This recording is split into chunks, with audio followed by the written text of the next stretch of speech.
Мен Такай ошо мал базарга жылкы жагында иштейм. Мына жылкыларды алып келип сатам. Анан кадимкидей эле базар күнү жылкыга барып, анан тиги мал карап жүргөн учурда башын мындай болот да. Ти аксакал жанан эле жылкыны содулашып алайын деген учурда, эми 5-6 жылкыны карады да. Алайын деген учурда эле төшөнтөгөнө салып койду да акчасынчы. Мынтилан кыйкып жүрөт, баягы шокой сатынчы, деп элечи. Акчамды салбадым беле бияка, алдырбадым беле эле.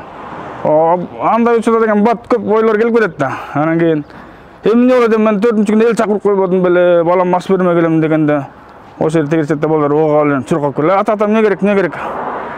Чыгар берес деген кийин ошо жерден чыгарып бере салышыптыр. Ал учурду көргөн жок, бирок ошондой болду да. Ошол учурдагы аксакалдын шоковой состояниясы сразу эле далилдеди да. Ал киши кандай болгонун, эмне болгонун сразу айтылып жүрдү да. Өтө мындай переживать этип кетти. Анан кийин элдер чогулганга чейин до конца турушту, ошол башындагы балдар.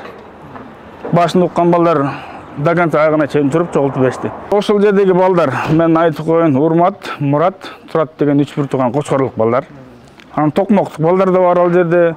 Нарындан, арак жактан келген балдар. Мал менен, жылкы менен иштегендер. Анан ошолар көбүнесе ошо балдардын аттарын тайынткем, до конца туруп кыйкырышып жүрүштү да. Эми бат эле. Болгону нары уй жагына барган жок, кой саткан жагына барган жок, жылкы жагын бир айланып келгенде эле чогулуп калды. Атаны алып ошентип мындай чогуу. Ата бала минтип калганда колдуктап калышты.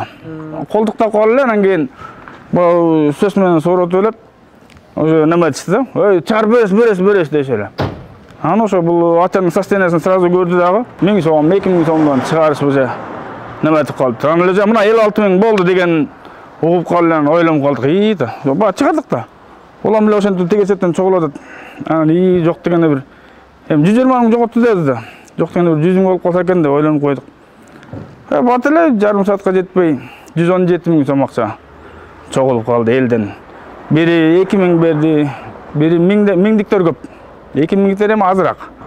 Анан 500диктер көп. Анан 200 сомдуктар да көбүрөөк да. Анан таза болбосо жанан деле бир 2 киши деле чыгарып коюш мүмкүн болчу да ал жерден. Жанагы мал саткан балдар да, жылкы саткан балдар кошо чогултушуп, анан өздөрүнүн да жылкысын сатпай, бул жердин дайыр кызыгы 117 000 сом деп санап, анан ар биринин ошол балдардын ар биринин жылкылары бар да. Меникин ал деген да жок. Ошо аксакалдын колуна берди. Мына аксакал. Сенин аксаң, каалаганың ал. Анан кирип бар, анан ошо бир жылкыны алышты. Мен ал алганысын көргөн жокмун. Ал жерден бүт жайылып калганда барлап кеттик да жумуштарыбыз менен. Анан 100 000ге жылкы алды деди. Анан 17 000-ine дайыр киши көп да. Ошо кошумча кыл деп айтышыптыр, бирок ал аксакалдын балдары жанагындай бөйрөк ооруган тиги жардам сурагандарга берип коюшу мүмкүн болчу да. Эми кыргыз элинден айланышып болот. Бул эле эмес. Буга чейин пандемияда канча деген жардамдар берилген. Пандемия баткен, жанагындай кайры сурагандар эмес, жанагындай дарылангандарга көп акча бөлүнүп турат элдер. Баары эле берип турабыз ошондойго.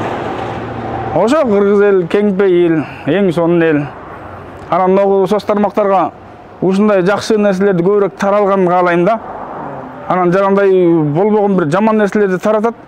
А жакшы жактары арттараак калып калат да. Анан ушундай нерселерди көбүрөөк чыгарсаңар.